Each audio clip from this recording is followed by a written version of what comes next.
عرست زينام عفا قبائي بايتو كالتزبي تاقس جاف حويسو لعلوت حالف تسرح منقست فيدرال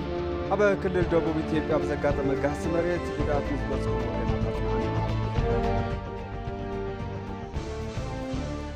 أبا كل الدوبو بيتيبيا زوا قوفا بزبطح حدقا مهما مريت نستوغد وقنات أبا محقات منقستي ناسرح مخانو تقليتو الله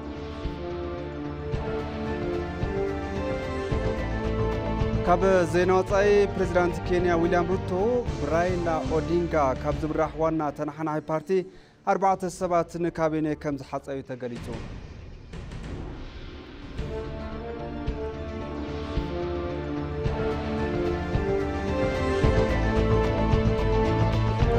سلام طعنا بلاي كورات ملكتنا كما يتخونو ساعتنا خيلو ما زينا حيزنا مصينا لنا زيناتات ندمرحكم ساخم صنح انا ابراهيم فساعيه فلما جن نب حصرت زيناتات يكمره عف قبائي بايتو كلت حزبي تحقس جاف حويسو لعلوت حلف تسرح منقست فيدرال أبا كل الدبوب إثيوبيا زوا قوفا وردا جزي قوفا بزقات أما جهس مريت قدعات نزوصحهم وقنات تنعنيهم أبتا وردا طابيا كينشو ساتشا قوزدي بقدمة مالي بزوقع كبير جنا مخنيات قدعات كمز صعبة يفلد نسعي بدما عف قبائي تحقس جافون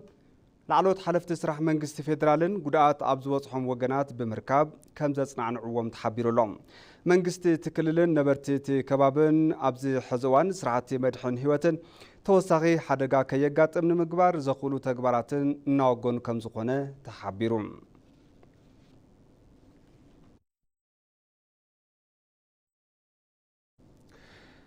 رسم محدار كل الحزبتات دبوب معراب إثيوبيا دكتور انجينير نقاش واقيشو أبا كل الدبوب إثيوبيا زوا قوفا بزقاتما هندبتاو حدقا مهمان مريت قدات نزوتهم وقنات آتنعني عملهم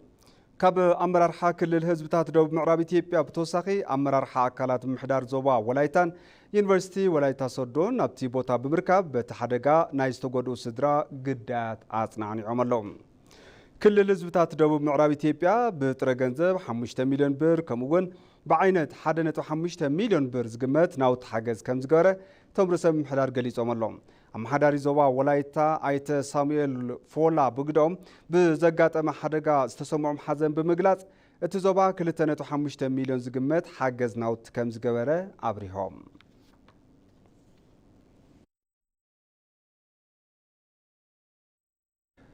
منستر قدات وصائي أمباسادر تاياز كسلاسي مس صحافي قدات وصان عالم لخن سبين دياغو مارتينيز تزاتيوم أبا زاتوم دما نويح عمتات زسانح كلتي أو ركبتن هاقرات متنخار أبا زك على لكونتات تزاتيوم اللهم كابزي بتوسخون أبا زواكرن أفريكان كالوت عالم لخ قدات نديبهم كابز تزاتيو حبريتات منستر بيت عيو يملاقت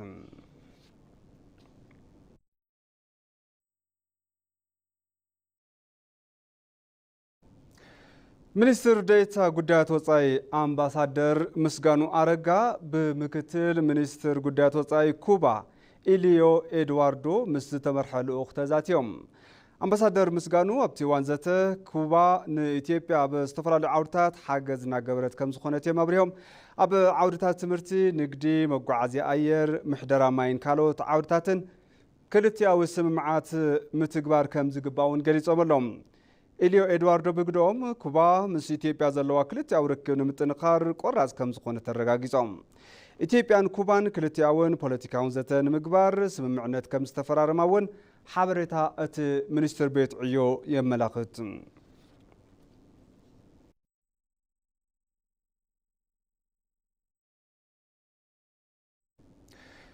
كوميشن هاجراوي زت إثيوبيا بتكال لمعات ودحبرات منقسطات تبيلهم حجز مس قبر أكلات محازوت لمعات ذاتيوم وانا كوميشنر بروفيسور مسفن راياتي كوميشن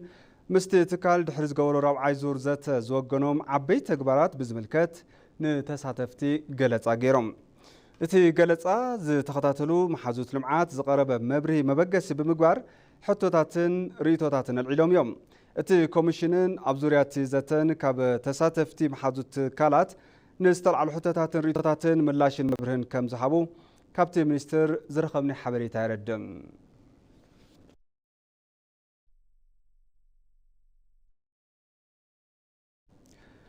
بمحضر كتما أديس أبابا نوردا جزء قفا 45.5 مليون بر زقمت حجز جنزب النوتن كم زلاخة كنتيبا دانج أبابي جليسن تركتيبا بمحراو ميديا جزءن كم زفلتو أب كل الدوب إثيوبيا زوا قفا وردا جزء قفا أبا كيشو بزقات محرقة مهما مرت نستقود وجنا زخوين قدام يزور لعلي 45.5 مليون بر سبعو حجز جنزب النوتن نابتبوتا تلاقيلن كاب منقوز تلاقو نعينة حجزات أمبولانس نهزانا زخونو حانز تمقبتات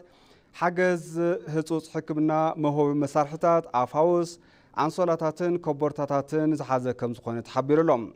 كنتيبا دانج أبابي أب لعلي زيقاتات بزبط حدقا استسمع المرير حزن بمقلات من محضر كتما أديس أبابان هزبن كلوان أب قونون كم زخونة عرقاقيسان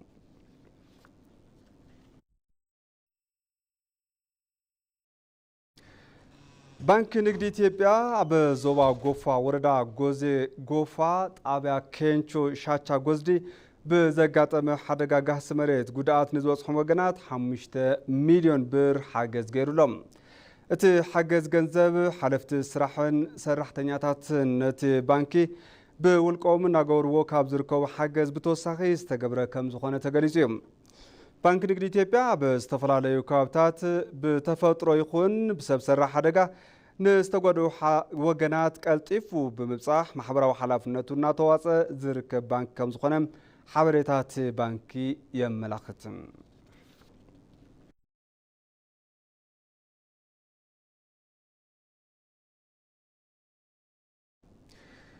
ኢትዮ ቴሌኮም ኣብ ዞባ ጎፋ ብዘጋጠመ ሓደጋ ምህማም መሬት ንዝተጎዱ ሓገዝ ንምትኻብ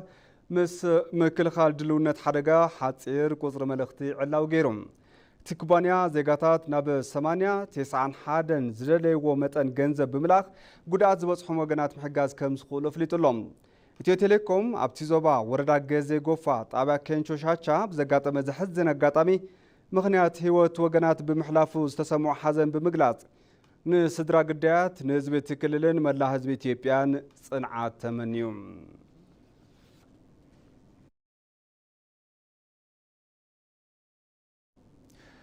ኣብ ክልል ትግራይ ኣብ እዋን ክራማት ለምዘበን ዛጊድ 310,000 ሄክታር መሬት ብቐንዲ ኣዝርእቲ ከም ዝተሸፈነ ቢሮ ሃፍቲ ተፈጥሮን ሕርሻን እቲ ክልል ገሊጹ እቲ ቢሮ ካብ ትካል ኣቕራቢ እታወታት ኢትዮጵያ ዝተላኣኹ ፍርቂ ሚልዮን ኩንታል ዘመናዊ ድቑዒ ንሓረስቶት ምክፍፋሉ ሓቢሩሎም ሓላፊ እቲ ቢሮ ዶክተር እያሱ ብርሃ ንግልጋሎት ዜና ኢትዮጵያ ከም ዝገለጽዎ ኣብ ክልል ትግራይ ምዕሩይ ዝርግሐ ዝናብ ብምህላው ኣብ ናይ ሎም ዘበን ክረምቲ ምህርትን መፍራይነትን ንምስሳንን ውሕስና ምግቢ ንምርግጋፅን ጠመተ ተዋሂብዎ ይስራሕ ምህላው ሓቢሮም ኣብቲ ክልል እታወታት ሕርሻ ብእዋኑ ንምብፃሕ ምስ መንግስቲ ብምውዳድ ዝሐሸ ፃዕሪ ምክያድ እውን ኣመልኺቶም እዮም በዚ እውን ካብ ትካል መቕረቢ እታወታት ዝተላእኸ 500,000 ኩንታል ዝኸውን ዘበናዊ 31,000 ኩንታል ምሩፅ ዘርኢ ከም ዝተኸፋፈለ ኣብሪሆም ኣብ ክልል ትግራይ ዛጊድ 310,000 ሄክታር ብዝራእቲ ምሽፋኑ ብዝራእቲ ምሸላ ዕፉን ስርናይን ጣፍን ምሽፋኑ ሓላፊ እቲ ቢሮ ገሊጾም እዮም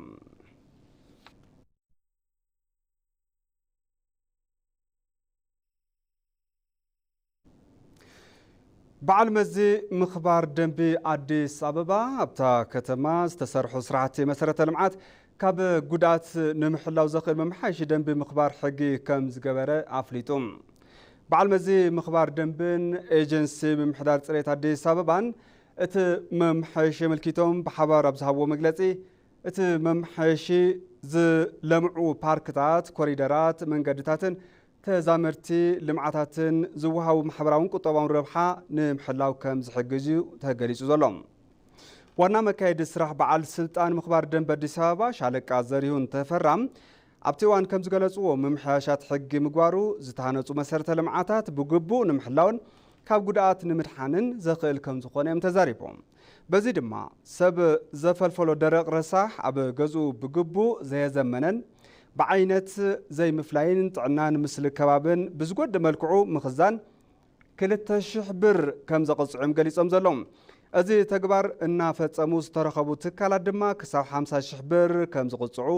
ግልጋሎት ዜና ኢትዮጵያ ጸብጺቡ እዩ ደረቕ ርስሓት ካብ ቀጽሪ ገዛ ወፃእ ኣውፂኻ ኣብ ዘይተፈቕደ ቦታ ዝደርበውን ዘቐመጠ ብብርኪ ውልቀ ሰብ 2,000 ብር ዝቕፅዕ እንትኸውን ካብ ኢንዱስትሪ ዝወፅእ ርስሓት እንድሕር ኮይኑ ግን 50,000 ብር ከም ዘቕፅዕ እዩ ተገሊጹ ዘሎ።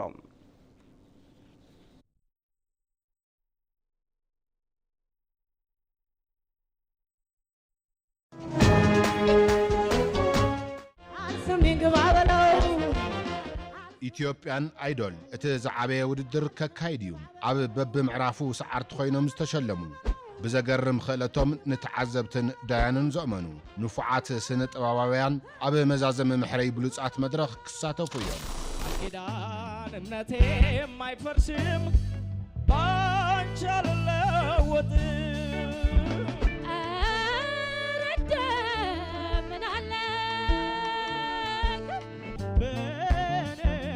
ስኖር በኢትዮጵያዊነታችን ልቤ ግን ግልጽ ነው ተይሙስሚኝ መዝግቦ ይዞታል። እቲ ካብ ኮኸባት ንላዕሊ ዝደምቕ ናይዚ ዓመት ኮኸብ ተባሂሉ ዋንጫ ክሽለም እዩ። ብድዕኹን ዝኾነ ሽልማት ገንዘብ እውን ክጽምበል እዩ። ትላንትና አልፎልኝ ቀሚስ ብለብስ እንደዛ የምትጎራበጠኝ ብራዘር የምርህ ነው ወላሂ ለባውና አላገኘው ወታዱሲ ማሩኩኝ አሳደግሽኝ በመቀነት እናቴ ምንድነው ናይዚ ዓመት ኮኸብ ውድድር ኢትዮጵያ አይድል ብኽልተ ዘፈር ቀዳምን ሰንበትን ካብ ሰዓት 5 ጀሚሩ ኣብ ቻናል መዘናግዒ ኢቢሲ ክካየድ እዩ።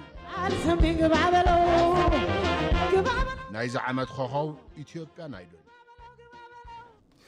ማዕድ ዜና ኢኹም ኣብ ምክትታል ትርከቡ ዝኸበርኩም ክቡራት ተመልከትና ሕዚ ድማ ናብ ዜናታት ዝርዝር ዜናታት ክሓልፍ ኣብ ክልል ደቡብ ኢትዮጵያ ዞባ ጎፋ ብዝበፅሐ ሓደጋ ምህማም መሬት ንዝተጎድኡ ወገናት ንምሕጋዝ መንግስቲ እናሰርሐ ከም ዘሎ ኮሚሽነር ኣመራርሓ ስጋኣት ሓደጋ ኣምባሳደር ሽፈራው ተክለማርያም ኣፍሊጦም።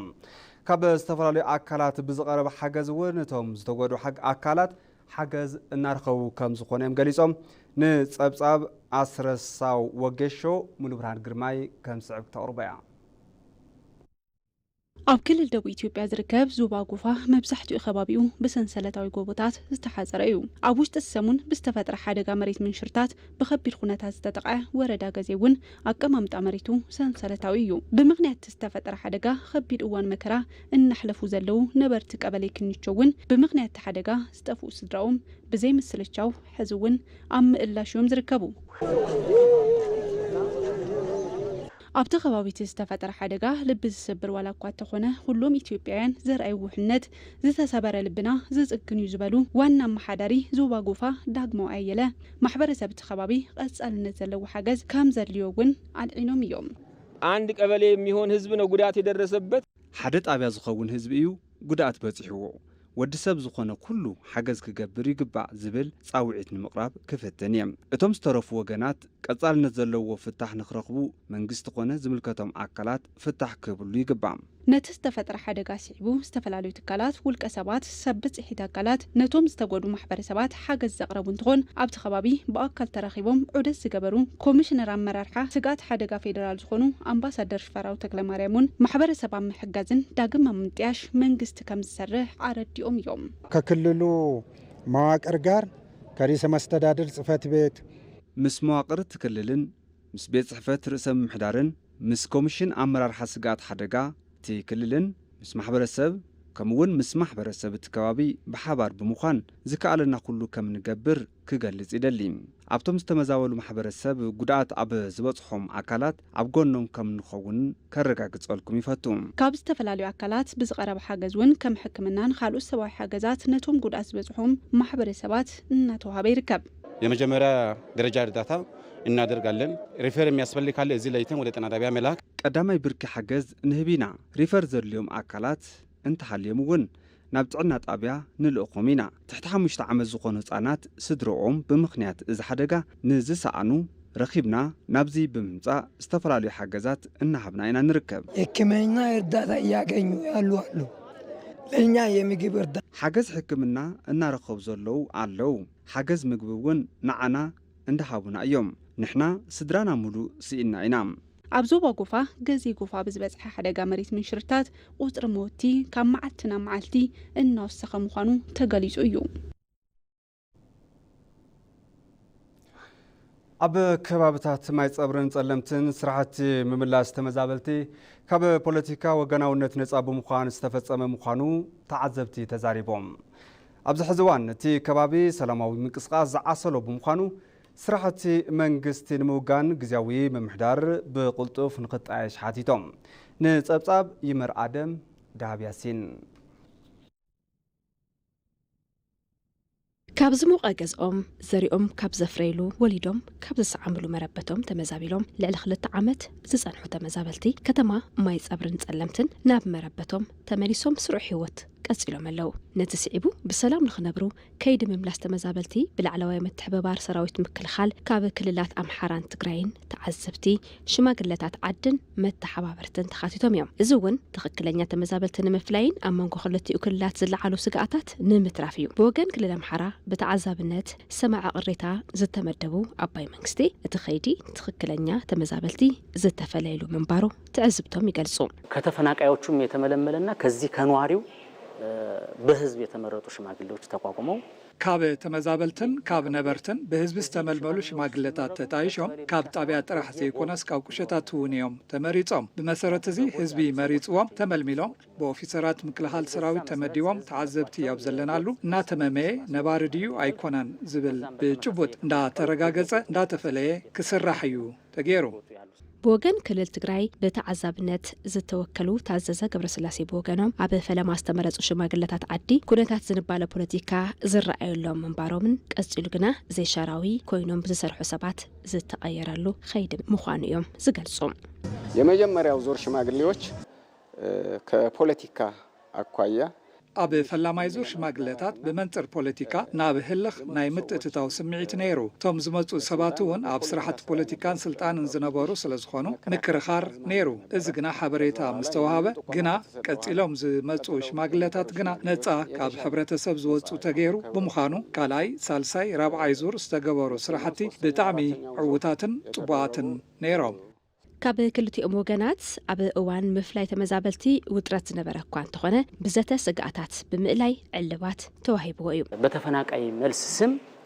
ልንወረር ነው የሚል በጣም ከባድ የሆነ ሰፊ የሆነ ጥርጣሬ ስላለ ብሽም ተመዛበልቲ ክንውረር ኢና ዝብል ከቢድ ሰፊሕ ጥርጣረ ስለ ዘሎ ነባሪ ኮይኑውን ቅድሚ ሕዚ ብብርክ ምምሕዳር ዝነበረ ከኣቱ ዘይምድላይ ዝመሰሉ ከበድቲ ፈተናታት ነይሮም ብዘተ ንምፍታሕ ፃዕሪ ተገይሩ እዩ። እዚ እውን እቲ ጉጅለ ተዓዛቢ ኣረጋጊጹ እዩ። በቲ ካሊእ ወገን ዝመፁ ድማ ብተመሳሳሊ ፀገም ፀጥታ ክበፅሕ ከም ዝኽእል ምጥርጣር ነይሩ። ግና ብዘተ ተመስሪትና ውሕስኑ መከላኸሊ ምዃኑ እጃም ክልቲኡ ክልላት እንታይ ክኸውን ከም ዝግባእ ብግልፂ ከይተሸፋ ፈነ ናተነገሮም ኣብ ምርድዳ እናተበጽሐ ብልክዕ ተመዛበልቲ ንኽምለሱ ምግባር ተኻኢሉ እዩ። ከተፈናቃይም ከህብረተሰብ ከፍተኛ ካብ ተመዛበልቲ ኾነ ካብ ሕብረተሰብ ንምክልኻል ሰራዊት ልዑል ምስጋናን ኣኽብሮትን ኣሎ። ከይዲ ምምላስ ተመዛበልቲ ብዘይ ፀገም ብዓወት ዝተወገነ ምዃኑ ዝተዛረቡ እቶም ተዓዘብቲ ኣብቲ ከባቢ መንግስታዊ ስራሕቲ ንምውጋን ግዜያዊ ምምሕዳር ብቁልጡፍ ክጣየሽ ምክሪ ሓሳብ ሂቦም እዮም።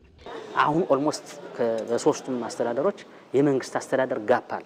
ሕዚ ኣብ 3 ከባቢታት ምምሕዳር መንግስቲ ክፍተት ኣሎ። ሰራዊት ምክልኻል ሒዝዎ ዘሎ ብምዃኑ ኣብ ቀጻሊ ብቁልጡፍ ግዜያዊ ምምሕዳር ክጣየሽ ኣለዎ ኢልና ንሓስብ። እዚ ኣድላይነቱ ድማ ኣብ ስራሕቲ መንግስቲ ክፍተት ከይፍጠር ንዝቕጽል በጀት ዓመት 2017 ትምህርትን ጥዕናን ኣብ ክረምቲ እዩ ክስራሕ ዘለዎ ብምዃኑ ክፍተት ከይፍጠር ብቁልጡፍ ምምላእ ይሓትት። ብርባዕተ ዙር ልዕሊ 10,000 ተመዛበልቲ ዝተመልስሉ ከባቢታት ማይ ፀብርን ጸለምትን ኣብዚ ሕዚ እዋን ሰላማዊ ምንቅስቓስ እንዳወገነ እዩ።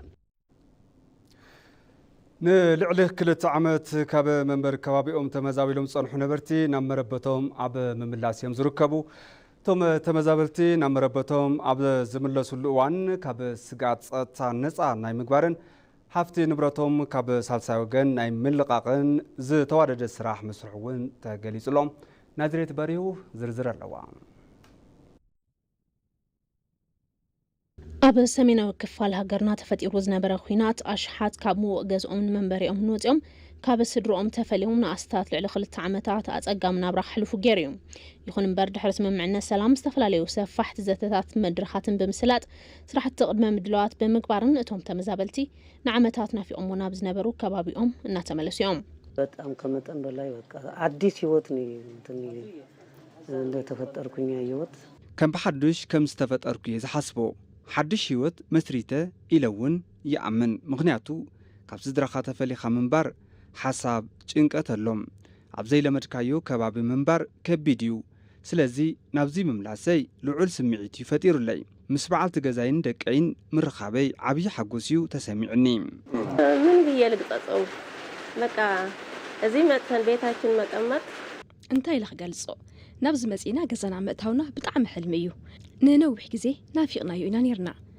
ንመጽውና ይመሰለናን ሕዝግና ዝሓለፈ መከራ ድሮ ረሲዕና ንነብር ኣለና እቶም ተመዛበልቲ ናብ መንበሪኦም ኣብ ዝምለሱሉ ኸይዲ ልዑል ምትሕብባር ሰራዊት ምክልኻል ሃገርን ሰናይ ኣቀባብላ ነበርቲ ሕብረተሰብን ወሳኒ ግደ ነይርዎ እዩ ይኹን እምበር መሊኡ ናብ ንቡር ህይወቶም ንምምላስ ሓገዝ መንግስቲ ብመጠኑ ከም ዘድልዮም ይሕብሩ እዚ ስንመጣ ግዜ ናብዚ ኣብ ንመጸሉ እዋን ህዝቢ ኮነ ሰራዊት ምክልኻል ብጽቡቕ ኩነታት እዮም ተቐቢሎምና ናብዚ ምስ መጻና እውን እዚ ዝበሃል ናይ ጸጥታ ጸገም የለን መንግስታችን ድማ አሁን ትንሽ ነገር ከረዳን መንግስትና ንእሽተይ ነገር እንተሓጊዙና ሰላም እውን ተሃልዩ ኩሉ ናብ ዝነበረ ይምለስ እዩ ንኩሉ ነገር ወሳኒ ሰላም እዩ ሰላም እንተዳሃልዩ ኩሉ ይርከብ እዩ ተመዛበልቲ ናብ መንበሪኦም ድሕሪ ምምላሶም ስጋት ጸጥታ ከይሓድሮምን ሃፍቲ ንብረቶም ካብ ሳልሳይ ወገን ነጻ ናይ ምግባርን ዝተዋደደ ስራሕቲ መስረሖም ድማ ተገሊጹ እዮም የተፈናቃዩን ዳታ በትክክል ማወቅ ዳታ ተመዛበልቲ ብትክክል ምፍላጥ ተመዛበልቲ ናብ ከባቢዮም ኣብ ዝምለሱሉ እዋን ጸገም ሰላምን ጸጥታን ከየጋጥም ስራሕቲ ቅድመ ምድላው መስራሕ ናብ ከባቢዮም ኣብ ዝምለሱሉ እዋን ሃፍቲ ንብረቶም ካብ ሳልሳይ ወገን ነጻ ናይ ምግባር ዝኣመሳሰሉ ስራሕቲ ቅድመ ምድላው ክስርሑ ተገይሮም እዮም ተፈናቃዩ ከገባ በኋላ ተመዛበልቲ ድሕሪ ምእታው በበካቢኡ ስለ ምእታውን ንምርጋጽ ሰሪሕና ኢና ገዝኡ ኣትዩ ንብረቱ ረኺብ እዩ ዝነበረ ሰብ ከመይ እዩ ተቐቢልዎ ዝብል ኣረጋጊጽና ኢና ናይዚ ከባቢ ምሕዳር ካብ ስራሕ ወጻእ ክኸውን ስለ ዝገበርናዮ ሓደ ቅርታ እንተተላዒሉ ዝኾነ ጸገም እንተተፈጢሩ ዝምልከቶ ኣካል ስለ ዘየለ ንግዚኡ ሽማግለ ዓዲ ብምግባር በበካቢኡ ዘሎ ሰላምን ድሕነትን ክረጋገጽ ኢና ጌርና ዘለና ተመዛበልቲ ናብ መንበሪኦም ኣብ ዘይተመለሱሎም ከባቢታት እውን ብተመሳሳሊ ኸይዲ ተጠናኺሩ ዝቕጽል ምዃኑ ተሓቢሩ እዮም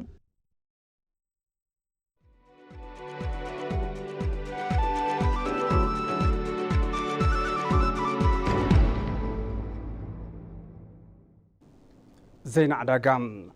ንለውጢ ከባቢ ኣየር ኣብ ዘይብዳህ ልምዓት ቡን ብዕቱብ እናተሰርሐ ይርከብ ክብሉ ሚኒስትር ሕርሻ ዶክተር ግርማ ኣመንቴ ገሊጾም እቶም ሚኒስትር ምስ ኦፊሰር ፕሮጀክት ፋይናንስ ትካል ልምዓት ኢንዱስትሪ ውድብ ሕብራት መንግስታት ዳፊና ዲሎቫ ኣብ ልምዓት ዘይብዳህ ልምዓት ቡን ብሓባር ንምስራሕ ዘኽእሉ ጉዳያት ጠሚቶም ተዛትዮም ዶክተር ግርማ ኣመንቴ ኣብቲ እዋን ዘተ ኢትዮጵያ ለውጢ ከባቢ ኣየር ዘይስኮን ሓምለዋይ ልምዓት ንምህናጽ መርሃ ግብሪ ተኸላፈልቲ ሓምለዋይ ኣሰር እናካየደት ከም ዝኾነት እዮም ገሊጾም ፕሮጀክት ፋይናንስ ትካል ልምዓት ኢንዱስትሪ ውድብ ሕብራት መንግስታት ምስቲ ሚኒስትር ቤት ዕዮም ኣብ ልምዓት ቡን ብሓባር ንምስራሕ ዘለዎ ቆራጽነት ከም ዝነኣዳም ካብቲ ሚኒስትር ዝረኸብኒ ሓበሬታ ይረድም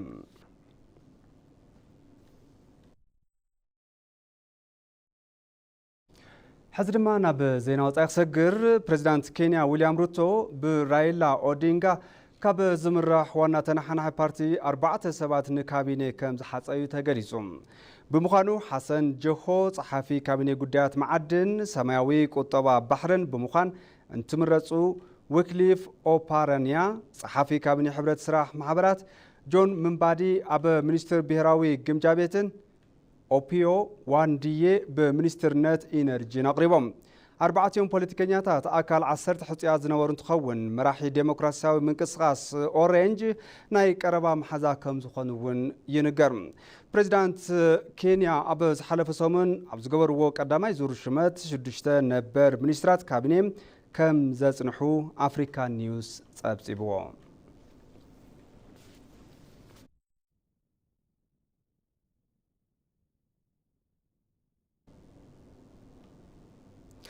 ተበርከቲ ማዕድ ዜና ቅድሚ ምዛምና ቀንዲ ዜናታት ዝዕለተ ከዘኻኽረኩም አፈ ጉባኤ ባይቶ ወከልቲ ህዝቢ ታገሰ ጫፉ ሓዊሱ ላዕለዎት ሓለፍቲ ስራሕ መንግስቲ ፌደራል ኣብ ክልል ደቡብ ኢትዮጵያ ብዘጋጠመ ጋስ መሬት ጉድኣት ንዝበፅሖም ወገናት ኣጽናዕኒዖም። ኣብ ክልል ደቡብ ኢትዮጵያ ዞባ ጎፋ ብዝበፅሐ ሓደጋ ምህማም መሬት ንዝተጎዱ ወገናት ኣብ ምሕጋዝ መንግስቲ እናሰርሐ ምዃኑ ተገሊጹ።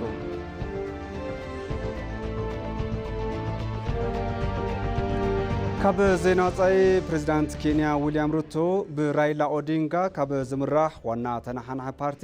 4 ሰባት ንካቢነ ከም ዝሓፀይ ተገሊጹ ኣሎ። ባርከስ ተመልከትና ንሰዓት ዝሓዝናዮም ዜናታት በዚ ዛዚብና ስለምክታተሉና ዜናና ነመስገን ሰላም